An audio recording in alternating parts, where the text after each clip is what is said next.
Okay, so this is the first video talking through the November Mock Paper 1. If we read the very first question, we're told that Liefner works out 2/5 plus 1/2 and writes 2/5 plus 1/2 is 2/10 plus 1/10, which is equal to 3/10. Now, if you ever struggle in questions like these, which I always think are more difficult really than just the straightforward do this question to sort of spot a mistake, my best advice to you would be, if you're struggling to spot any errors, and this applies to any, so the second part of this question, simply try to do the question, cover over anything else, and just do the question yourself, and then you can just compare your solution or what you did to what this student has done, and that'll make it a lot easier to spot any mistakes if you weren't able to spot the mistake the first time. Now, the mistake here is, of course, that the numerators haven't been correctly converted, so that our 2/5 should have become 4/10, and our 1/2 should have become 5/10, seeing as 5/10 we know is equivalent to 1/2. So you need to write a sentence of that form to show that understanding. So a sentence like, Liefner forgot to also convert the numerators, would have been a mark. The mark scheme says, for a correct evaluation of the method shown by giving at least one correct error made, e.g. it says didn't multiply the 1 by 5. Okay, so a correct evaluation of the method shown. So that could have been Liefner, which I think I may be mispronouncing earlier, needed to also multiply the fraction numerators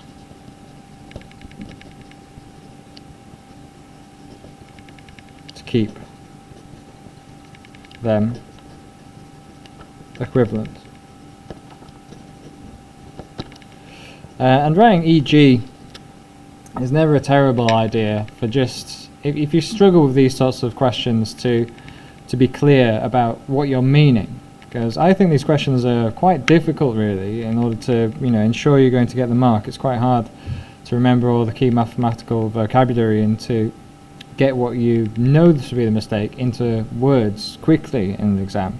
Having an e.g. is often a good way of just backing up what you're saying to make the person marking your work clear about your thought process. So e.g. 2/5 is equal to 4/10, not 2/10, something like that. Now if we move to the next question, Dave worked out 1.5 times 5 1/3, and he wrote 1 times 5 is 5 and 1/2 times 1/3 is 1/6, and resolved that the answer was 5 1/6. We're told that the answer 5 1/6 is wrong, and we're asked to describe one mistake that Dave made. Well, if we have a look at the mark scheme, it's going to be a similar thing expected of us here.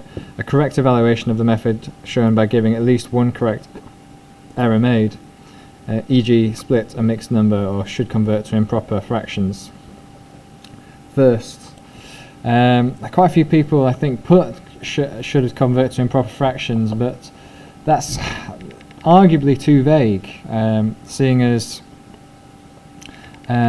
you've not really fully backed up at what point we should be converting to an improper fraction. So for example, if you've just written should convert to improper fraction, is it the 5 1/6 that should be converted to an improper fraction? Well, no, it should be that improper fractions are performed right from the start.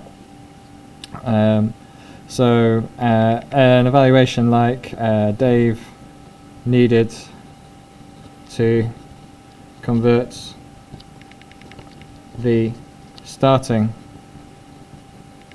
fractions to improper fractions. And the key being that it's the starting fractions that need to be converted, or the starting mixed numbers to be converted. In fact, I probably should have put starting mixed numbers there, shouldn't I? think I would have still got the mark. And if unsure, you can always just state, put your e.g. and just make that clear. So your 1 1/2 to 3 halves, etc. Okay. Then we're on to question 2.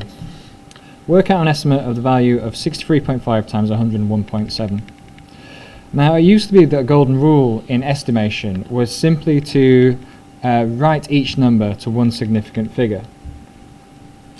And if I look at the mark scheme, that is indeed how you would have got 1 mark. So simply by putting down the number 60 or 100, which is both of those numbers rounded to one significant figure, would have got you that mark.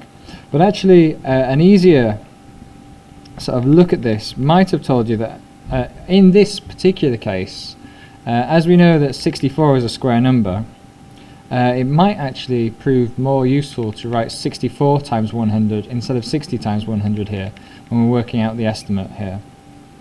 So that's what we'll do. So we'll say that this is approximately the same as 64 times by 100. Now I could write that that's my 6400 or 6400, and perhaps see from that as 64 is a square number, I know that 8 squared is 64. That there's going to be a link there, and actually that the square root of 6400 is 80. Now that might not have been entirely obvious, but perhaps if you remembered your surds work, you could have reasoned that out as well. So if you weren't sure about the square root of 6400, you could have said that this is the same as the square root of 64 times the square root of 100. And that's because of the surd rule, that root AB is the same as root A times root B. You can split the factors within a surd. So that would get you your 8 times 10 as well, and 80 would be our final estimated answer. Estimated, of course, because we've had to round both of the values inside that surd. Now, when it comes to the marks available in the mark scheme for this question, actually an answer between 75 and 81 was accepted. It was understood that you didn't have a calculator for this, so there was a benefit of the doubt given for students who've come up with their own methods and applied that to arrive at that figure. So it was a bit of generosity really, that if you'd got a value between 75 and 81, you were given both marks there. But like I said, if you'd simply put 60 or 100, you had got a mark just by showing a one significant figure rounding there. Or indeed if you'd rounded, or if we'd seen the figure 6400 or 64 times 100 too. Now we get on to this question here. Now this is quite a nasty question in my opinion. We've got 2.3 to the power of 6 is 148, and that's correct to 3 significant figures. And we're then told to evaluate 0.23 to the power of 6 correct to 3 significant figures. Well, we know we must be using what we've just been given, so this digit 148 must come into play. If we just take a step to the sides, and I was going to do, and let's do something that we know. So if we had 5 squared, we know that answer is 25. Now you might think from that 0.5 squared is going to be 2.5, seeing as the 0.5 is 5 divided by 10, but we know this is actually a half squared, and a half squared is a quarter, or 0.25. So if you thought the answer to 0.23 to the power of 6 was just going to be 148 but divided by 10, so 14.8, then you were wrong, and that's because of the power of 6. The power of 6 means that divide by 10, instead of happening once, it's going to happen to the power of 6 times. So we actually end up with the value 0.000148, as we've had to divide, instead of by 10 to the power of 6. So dividing by 1,000,000 gets us the correct answer there. Part C is a question to kick yourself over if you didn't get this one right, because this is a classic index question, and all you need to do to get these questions right, to get these relatively, not easy, but easy to revise for marks, is to just make sure you're really confident on your rules for indices. Now, the rule to remember for this one is if you've got some value as your base to the power of a negative power, so a to the power of negative n, say, that is equal to 1 over a to the n. So the answer is not going to be negative 25. It is going to be 1 over 5 squared. And 1 over 5 squared is 1 over 25, which was our final answer for that question there. So I'll do question 3, and then we'll pause, and I'll create a new video. Box plot problem. So Megan grows potatoes, and the box plot shows information about the weights of Megan's potatoes. Now we need to understand a box plot, so this tells me my minimum value. This tells me my lower quartile. This tells me my median.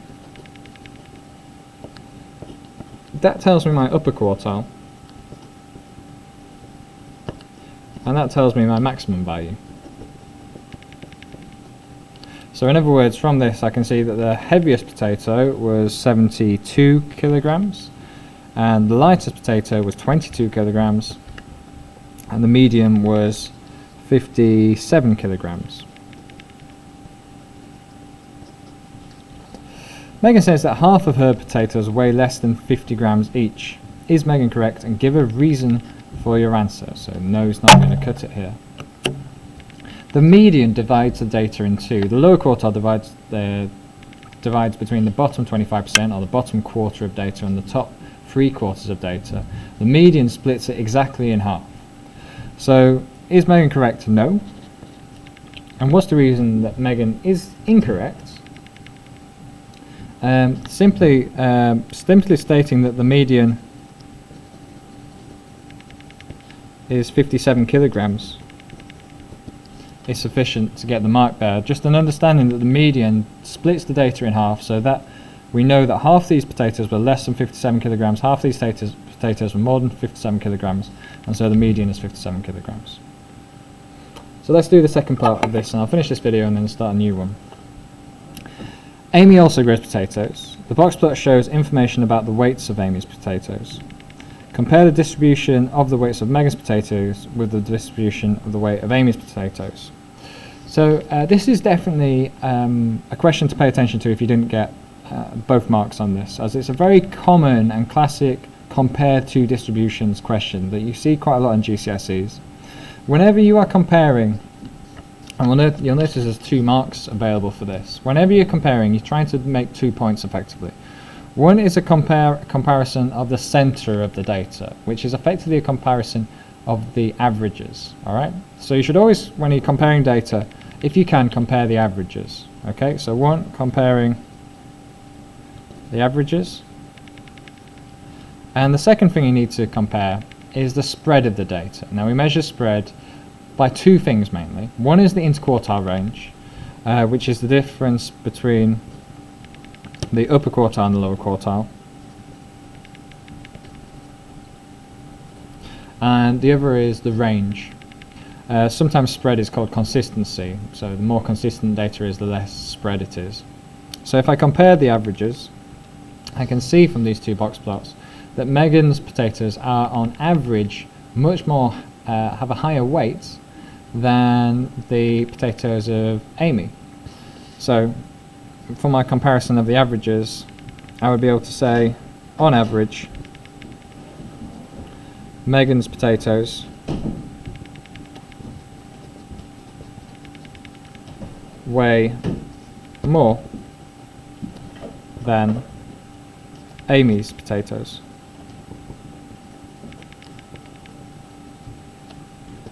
With median showing our understanding of 57 kilograms instead of, and we can see here it's 42, sorry, not kilograms, grams, 57 grams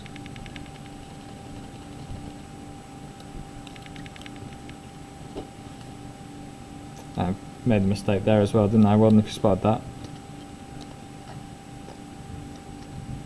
I think just looking at the mark scheme, I would have still just about got that, which is quite incredible, because they just accepted the number 57, I believe. So 57 grams instead of 42 grams. Now I've also guaranteed my second mark because I've already implied some context here. If you simply said Megan's higher on average and less spread on average, or whatever we decide the spread to be, and commented on, so if you commented on 2 but you didn't apply context that, you know, what's going on, so this is ultimately talking about the distribution of weights for potatoes. If you'd not referred to that at any point, you wouldn't have got the second mark, because you're not showing that sort of overall understanding of what these box plots are telling you. It's ultimately information about potatoes and how they've been distributed. So in fact, I'll just show you the mark scheme for the second part of this, and then you can always pause and have a look through as well. So we've got a correct comparison of the medians, which is achieved as 1 mark. We then need to do a correct comparison of the measure of spreads. So an example given for that is the interquartile range of weights for Megan was greater than the interquartile range of weights for Amy. And this is what I was emphasizing. So the award of both marks, at least one of the comparisons must be in the context of the question. So in other words, referring to those potatoes. And I would say that applying some specific data is a good idea. So commenting on the medians of both 2, commenting on the range or the interquartile range. You can see that the range is very similar for the 2, but actually because Megan's interquartile range is much larger than Amy's, that shows that Amy's potato distribution was less spread out.